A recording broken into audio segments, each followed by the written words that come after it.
Hello everybody, welcome to today's media tour. Actually, we're gonna continue our museum special series, and I'm now in Beirut, the capital of Lebanon. I'm very lucky to have my colleague Nadim here. Nadim here, a local and first time reporting from my home city of Beirut. Thank you for joining us. So today we are here actually in front of this amazing building, which is the National Museum of Beirut, and we're gonna have a tour of history and culture. Right. Yeah. So this building is the number 2 most famous spot in Beirut, according to TripAdvisor. So anyone coming to Lebanon, to Beirut, you must come to this place, the National Museum of Lebanon. Do you know what the first spot is? So I will just throw this question to our audience first. And if you know what are these 2 must-visit spots are, just type it in the comment section and we will just review the answer later, okay? So you don't know the answer, is that what you're telling me? Of course I know, at least I know one of them, right? So we just keep it in mind and later we will just review it. So stay tuned with us, we're gonna kick off today's tour. So here, actually, I know this is actually a special location for this museum, right, for this amazing building. So maybe you can just introduce a bit about the surroundings and environment here. Right, so the geography of the museum is very important because it's part and parcel of the history of the museum, and once we go inside, you'll understand exactly why. If our camera guy, Joe, can take us around. This is the museum area. What you're seeing right now, this street is very important because in the 1970s, this street was the demarcation line between East Beirut and West Beirut. The Civil War cut Beirut into 2 parts, and the street that you're seeing right now was the demarcation line. This is very important because the museum, as you can see, is right next to that street, and it sustained a lot of damage, and that is a dark period in the history of this museum that has opened since 1942. So the Civil War in Lebanon lasted for about 15 years, and it was this line that cut this capital, Beirut, into 2 halves. The east side, which was predominantly Christian, and then the west side, which was predominantly Muslim. And right here was a no man's land, basically military checkpoints, people who, if they wanted or if it was permissible to cross between these 2, there were checkpoints. This was the museum, actually, among other buildings around here, were used for training, for firing, for snipers. So it wasn't the most ideal situation for culture, for learning, for education as it is today. So the mere existence of this museum in this geography is very symbolic and is very important into the history of this National Museum of Lebanon. So this is the situation right now. Yes, it's standing at this critical juncture here. Right. I would like to mention one point. So I hope that we can just take a look at this whole street.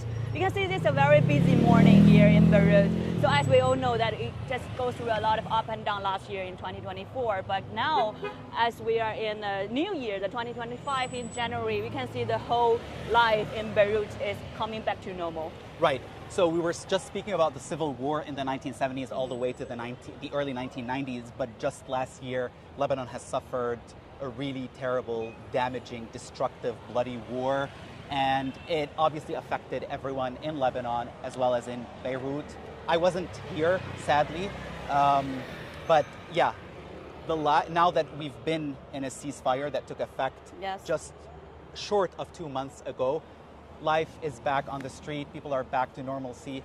There's cautious optimism because in a couple of days, the 60 days of the ceasefire will be done, and then it's going to be a next step in this messy situation, I would say. So we'll see what happens, but for the time being, life is back to normal, people on the street. It's a beautiful day. One thing about winter in Beirut that I miss living in China is this balmy, very beautiful, just winter. The temperature is just perfect, I would say. I don't know, what do you think?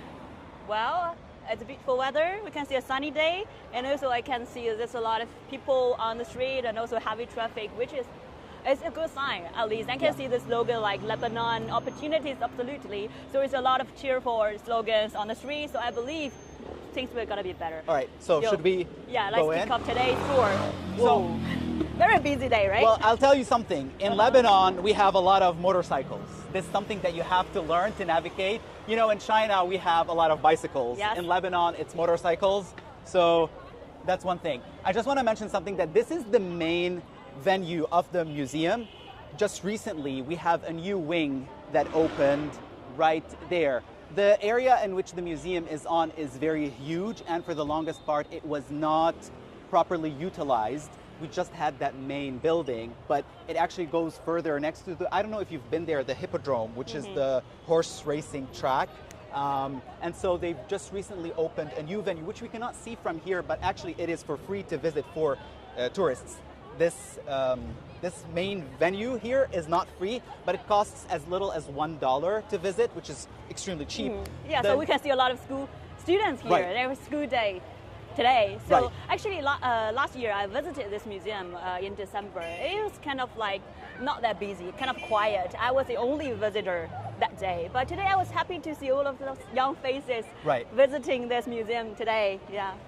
Another thing that I just wanted to mention before we step inside, as a child, my first visit to the museum was as part of a school trip. Just like that. And that was the only visit to the museum. Oh, it's like decades ago. That was at least 2 decades ago, 25 years ago. Okay.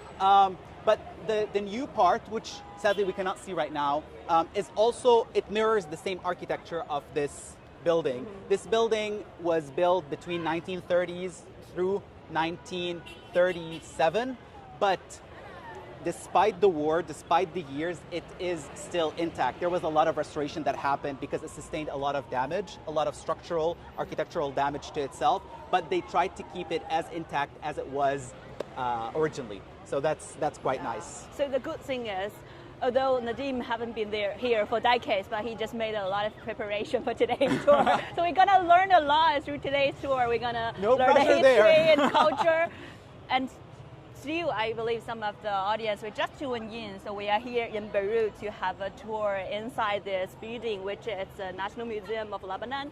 So we're gonna visit the history to learn the culture, and it's actually kind of a witness of the modern history of this city. Right. Yeah, so we're gonna just explore inside this building. Sure. So let's go. Let's go. This is the work of actually two architects, a Lebanese guy, Antoine Nahas, and a French guy, Pierre Le Prince Ranguet. They came up with the design in 1930s. That's when the construction began. 1923 was the year that the funds began. There was a committee called the Friends of the Museum, and it was a committee built to raise funds for the building of the museum, because before 1923 there was no idea of a museum in Lebanon, again because of the historical reasons, and we were under French mandate at the time. 1930 beginning construction, 1937 end of construction, and then it took 5 years for the first collection to be put together, and we're going to see actually a few items from that era. 1942, before the independence of Lebanon, before the formation, the foundation of the people of the Republic of Lebanon. 1 year ahead, 1942, Lebanon got its independence in 1943. 1942, this museum was opened. Okay. Let's go. That's a lot of information. And I can see there are some students take picture for us. Oh, did you? Actually, they take picture for us. I can feel this kind of like a warm welcome by the local people during my visit here. So I'm very happy to just enjoy my trip here and to meet the people, to learn the history. So now, this is your second time in, yeah, this is my second time. But just all of these two visits are within 1 month. How did you feel coming here? Well, what were your impressions?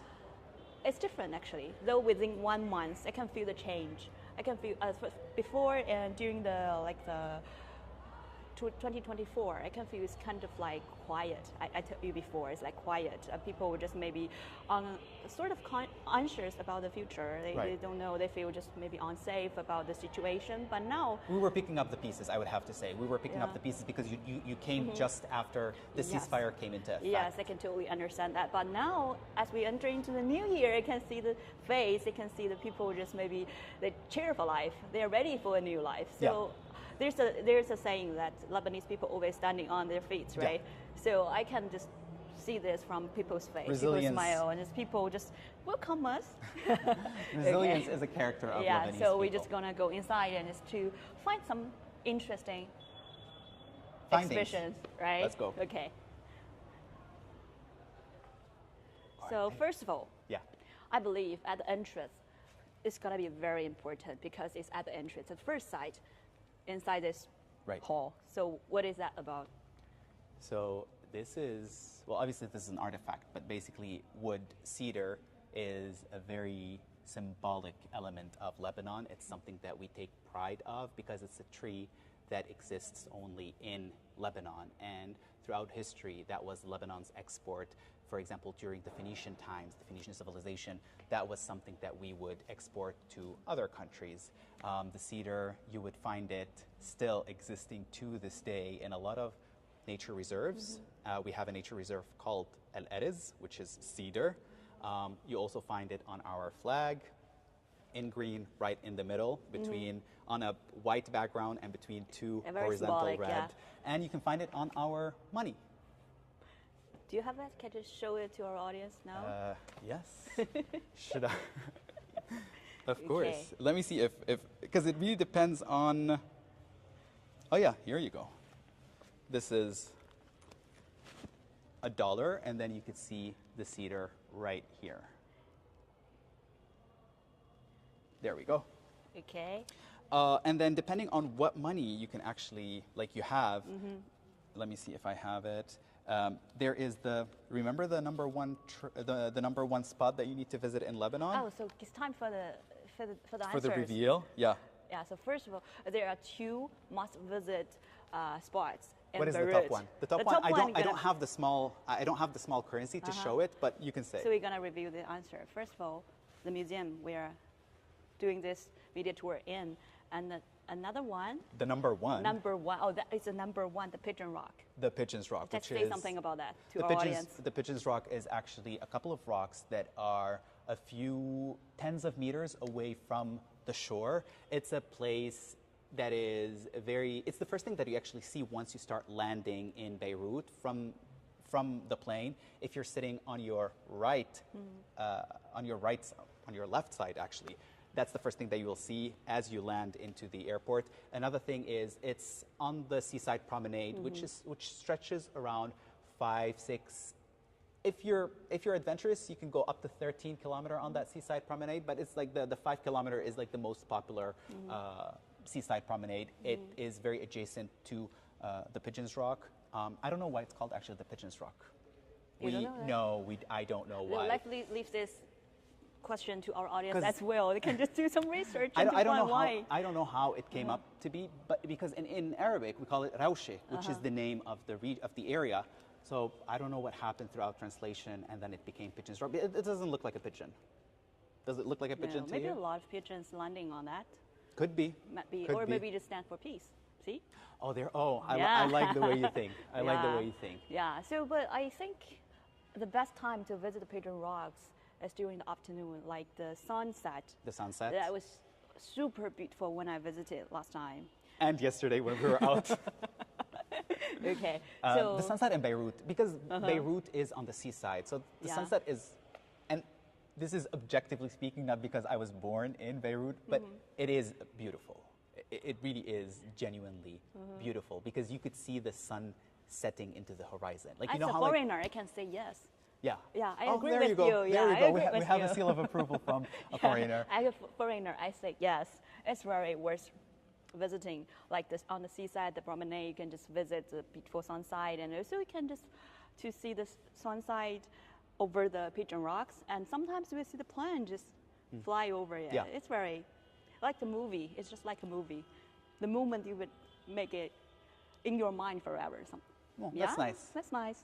Okay, let's just find more. The museum is very spacious. That's the first thing that you notice once you come in. Yes, we can see from the surroundings. There's like a 2 floors building, and also it has a basement we cannot see now, but it has a basement with a lot of exhibits. But now for the current can see this, the first floor is open to the public. Actually, it's a ground floor, right? The ground floor is open to the public, but the first floor is closed. For the time now. being, the basement Yeah. is open right now.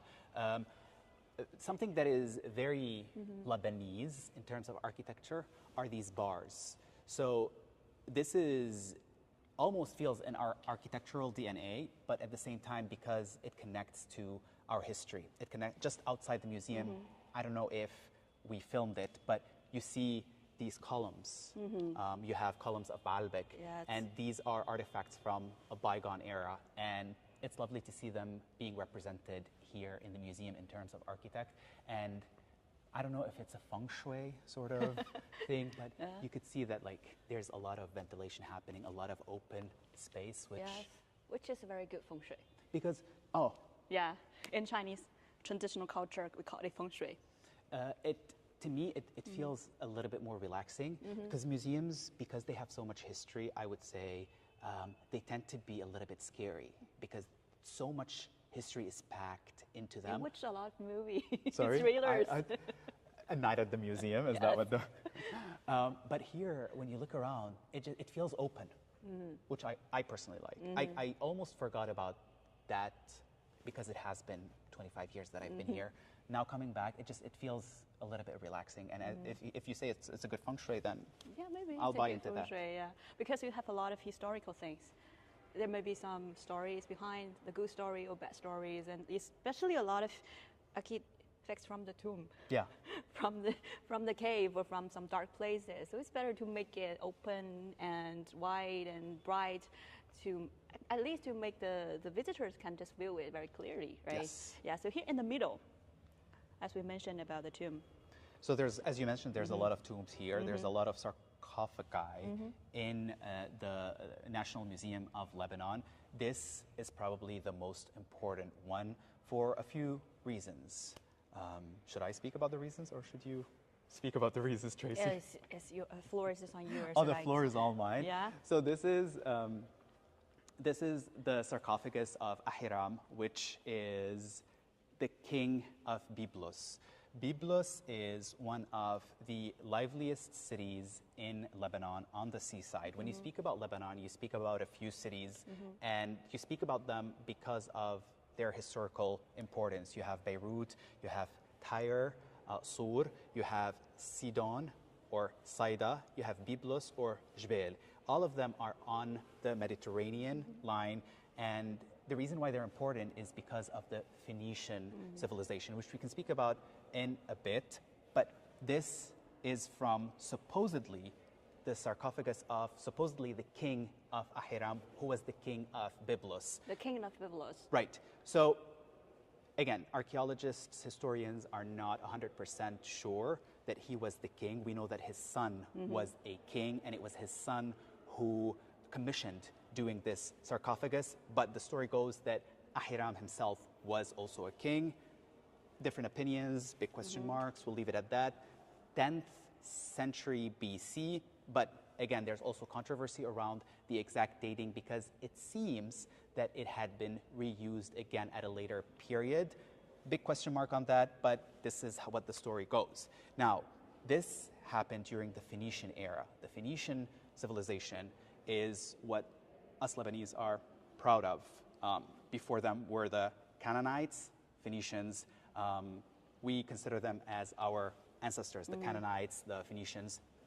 It's a maritime civilization that happened across the Mediterranean, 2500 BC. So it goes back way in time, and this is why a lot of the findings, there's no accuracy around them because it just happened a gazillion years ago.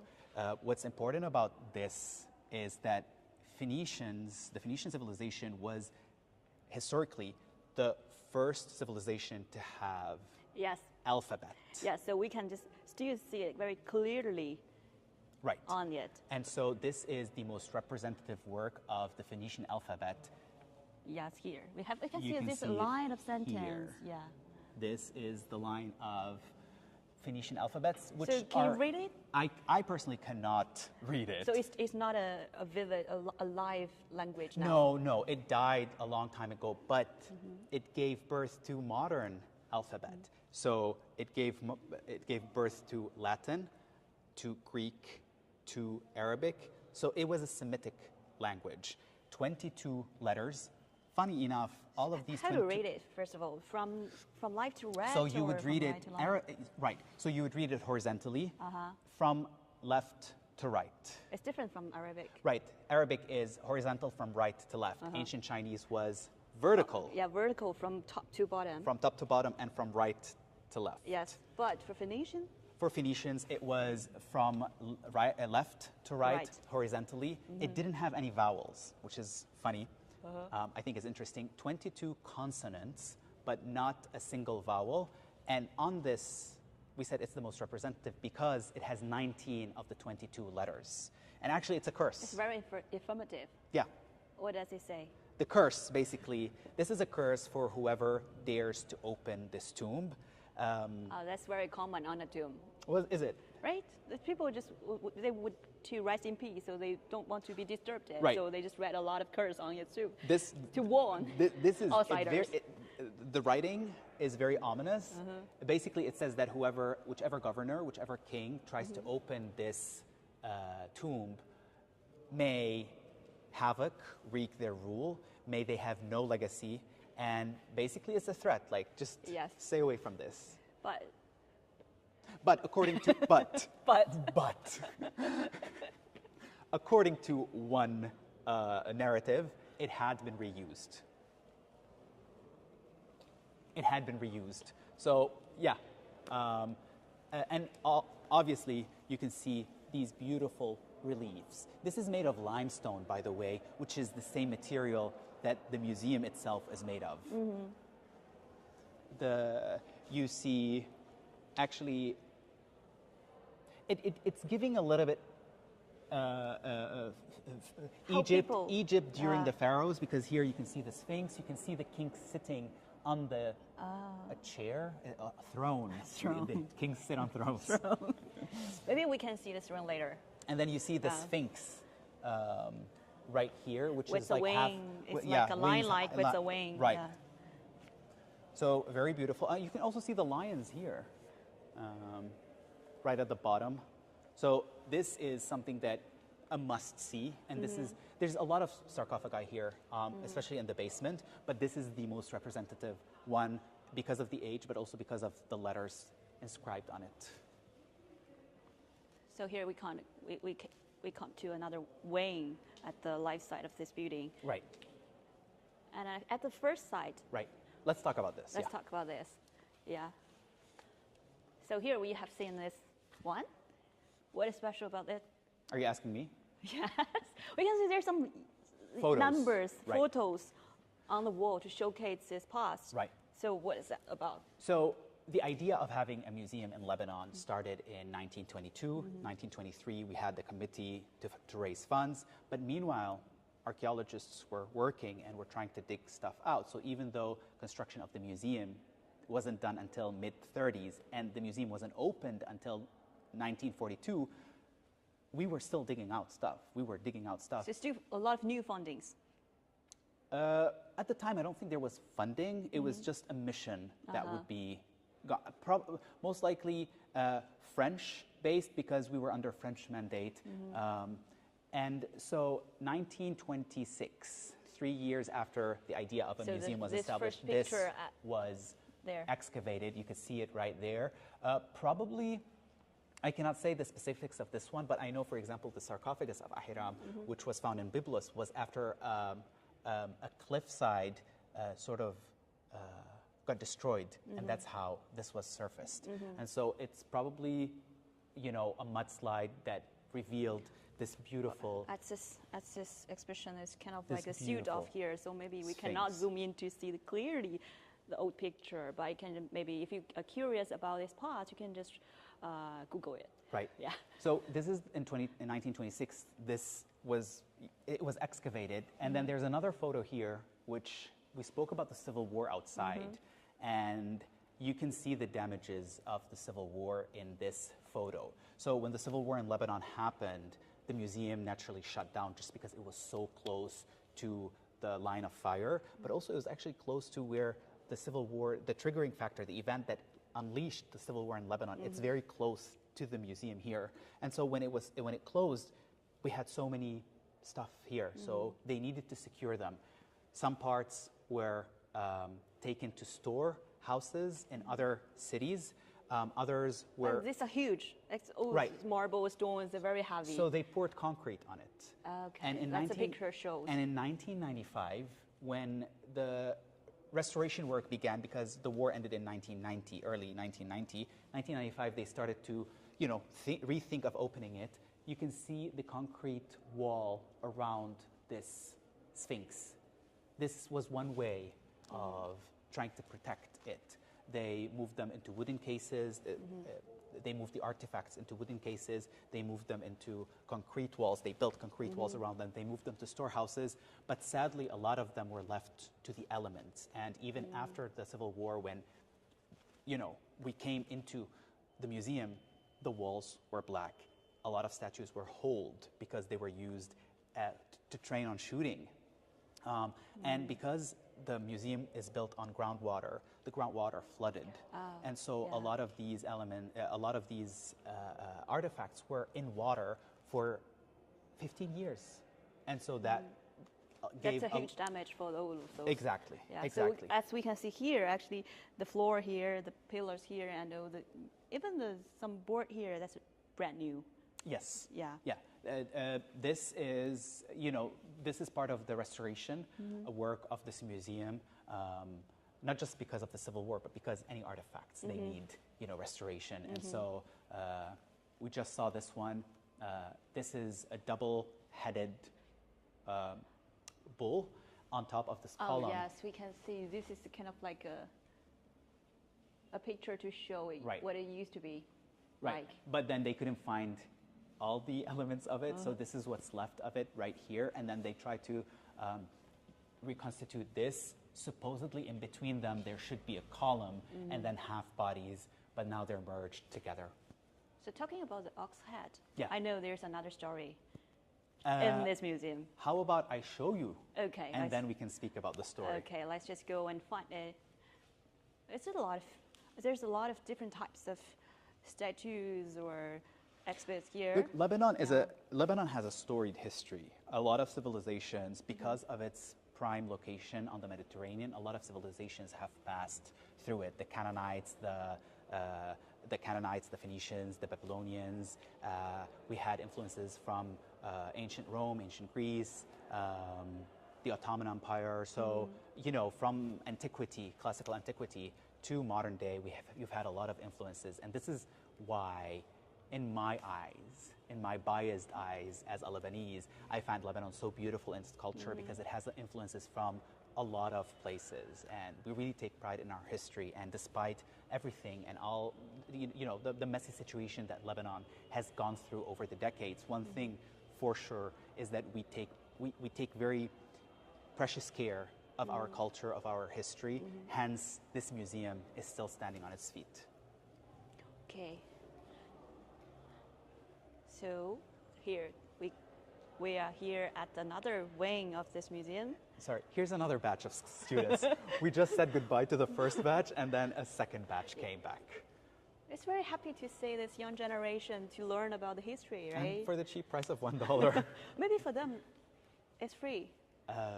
It should be free, right? No, it should no. No? No, it's not free. It's a $1. It's symbolic. But knowledge is priceless. Right. There we go. Yeah, so we should learn. As a young student, they should learn about the history of their country. But I'm pretty sure that they would come in at a discounted price, because I remember when I came, even though it was eons ago, I came here at a discounted price. So we just saw the two-headed bull. Here we have a one-headed bull. And so one of the damages of the Civil War, and I hate to be talking only about the Civil War in that context when we're speaking about the museum, but it did have an effect on the museum, even though it had thrived since. But this is an example of the damage of the Civil War, because when some items were moved to storehouses, they were looted, and so they were stolen and they were sold abroad. And that's a major problem that we faced during the Civil War and to this day, of the illegal market of antiquities. And that's something that the ministry here, the Ministry of Culture, is working extremely hard on to combat. This surfaced in the USA. It was excavated in the 1960s, 1970s by the state, by the Lebanese state at the time. It was exhibited in the museum. It's excavated in 1967. 67, there you Yeah, go. 1967. And it's It was gone missing. It was, sorry? It's gone missing It, later. it went to a storehouse in Byblos, and then from there it went missing. It was taken, I guess stolen, and then it was sold to a couple. It's resurfaced again in 1996. In the US, a couple bought it for $1 million, and then they lent it to the Met Museum in New York. There it was, they retraced it. They knew that it was stolen from Lebanon, and in 2018, it was returned to Lebanon along with these 4 items, and they're exhibited because So this whole area of exhibits here, the are 5 repatriated. pieces, they're part of this collections who were just Right. So sent right. overseas, Yes. kind of like looped overseas. Right. Yeah. They had different buyers. They come from different eras. This one is from the 4th century BC. You have others from a different era, and they were taken from different cities. But they all came as one package in 2018, 2017, 2018, and now they're exhibited here. Illegal trade of artifacts is a major thing that you know Lebanon has to deal with just because of how much history we have. Yes. And So is there any current projects like to trace back all of those stolen things? I think or- there's like an ongoing, because it's a framework that deals with different angles. So you have the legal aspect. You also have an awareness aspect. You also have an artistic aspect to it. And the idea of, well, I mean, I bought it. Is it not mine? But the awareness campaign that Lebanon has starts from the airport. Once you walk into the airport, you have a lot of signs speaking about the damages and like how bad it is to trade in illegal artifacts, because it might look nice in your house if you're rich enough to have it, but it doesn't belong to you. It belongs It's to a national treasure. It's a national treasure, Yeah, exactly. it belongs to the whole public. Right. Yeah. And so a lot of work on that front, awareness on tipping lines. If you see something, report about it. We also had last year when I was in Lebanon, 2023. So a couple of years back, yeah. right? They had a project at the airport to showcase some of these artifacts as a sign of don't take anything illegally. It's beautiful where it is, and so they Yes. had that small mini museum at the airport of Beirut, showing travelers' arrivals. It's kind of like some committee or some association Right. to raise the public Ministry awareness of yeah, this issue. Exactly. Yeah. And so that's one way of doing it. Obviously, you have international collaboration to retrace, to date these artifacts, because it's a common problem, not just for Lebanon, for a lot of countries. Yes, we also talk a lot about this issue in China. In China, yeah. not just, also in China, but in a lot of countries that also were colonized. I don't want to get too political about it, but it is a thing in countries that got colonized, because you had these archaeologists just grabbing what they can and leaving in the early 19th century. And so, Yeah. So here, this is a must-see spot. I have done some research about that. Then so that's lead on the way. TripAdvisor. So here we can see there's a hole on the wall, right? right. I'm guessing that this is also because of the dark chapter of Lebanon in the 1975. It's actually a civil war lasted around 15 years. Right. Yeah. And it was really indiscriminate towards people. It was indiscriminate towards art. It was, bullets see no one. And here's a bullet right in this mosaic that is from the 3rd century AD. It is meant to show you can see him in the middle. You can see all these animals, and then in the middle you have the shepherd, which has a religious connotation in Christianity, which is one of many religions here in Lebanon.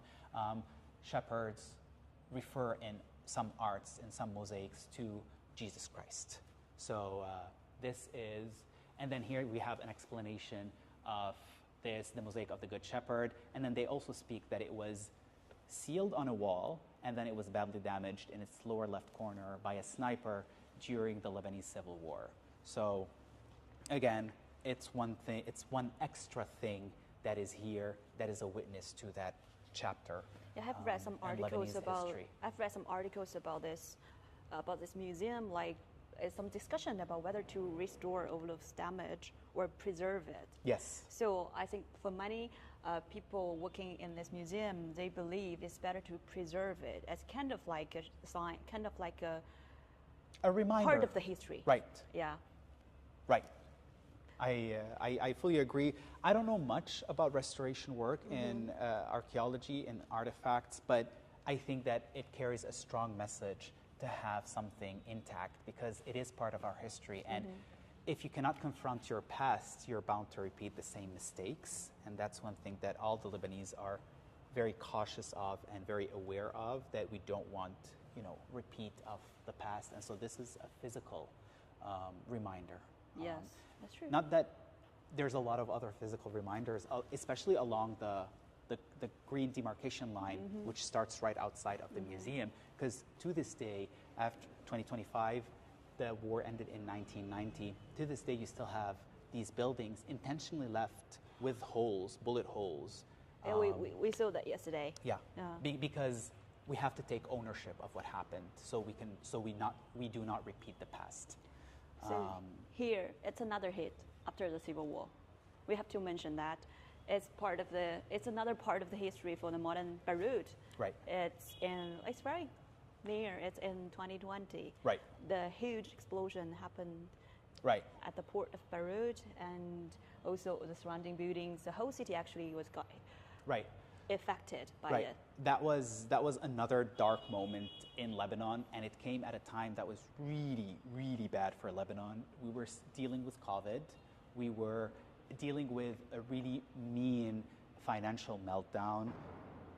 There was poverty, unemployment, and then on top of that came, out of nowhere, the explosion of the port of Beirut because of improperly stored explosives that had been there for like 3,000 tons of ammonium nitrate, and it created what a lot of people have said is one of the worst non-nuclear explosions in the history of humanity, and that is not a small detail.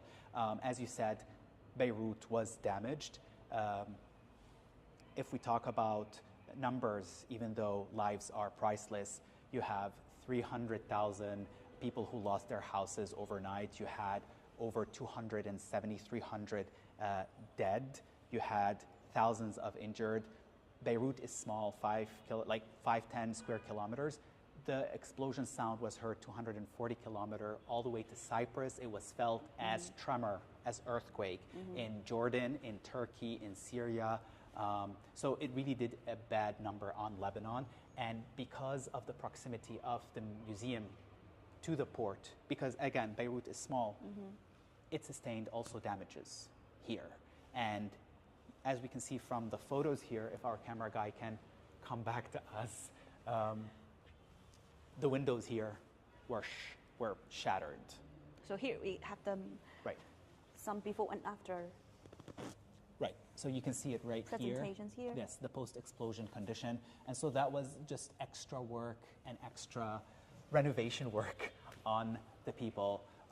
Again, this is just a fraction of what happened in Lebanon, but it did cause severe human and economic loss to Lebanon at a time where Lebanon was going through a rough period.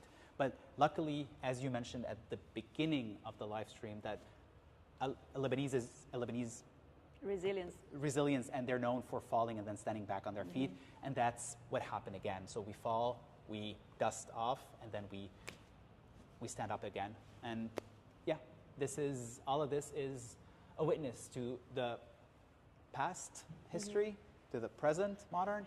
Yes. And so we have just gone through a journey of history, and also we have just recall some of the moments, the historical moments in the prehistory part, and also some modern part of the city. We've spoken about Phoenicians, we've spoken about sarcophagi, we've spoken about civil war, we've spoken about explosions. It's kind of like a wrap up. It's a bittersweet trip through this history of Lebanon. Hopefully, what's yet to come is more sweet than bitter, but we'll see. Yeah, so we have gone through a kind of like a 14 minutes journey today, and I hope this yet to complete it for the whole of this history, all of these treasures to explore. So if you have a chance, I strongly recommend you to visit yourself personally, to step on this land and to visit by your own eyes. But if you don't have enough time, maybe just watch our live. yes, we'll just watch our live, or just stay tuned with us. We'll just provide you with a lot of reports about all of these things. Here on CGTN. Here on CGTN. Actually, we are showcase our tour on CGTN's official website and also our social media platforms, including... Oh, including.